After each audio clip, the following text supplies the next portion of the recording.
নমস্কার। রিং ওই নমশ্চণ্ডিকা ওই রক্ষ রক্ষং পটস্বাহা গৌরাঙ্গ আগমবাগীশ আগমভিলা থেকে বলছি।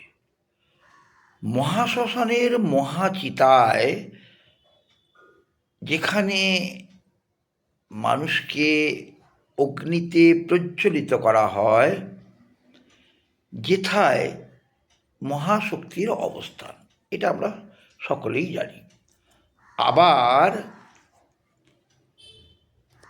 গোরস্থানে দফনের জায়গায় সেখানেও কিন্তু মহাশক্তির অবস্থান। দুটোর মাপের কিন্তু একেবারে সমপরিমাণ, 3.5 হাত। তাহলে তফাৎটি কি শুধু ধর্মের? এটা একটা ভিন্ন। নমশ্চণ্ডিকায় রক্ষ রক্ষং।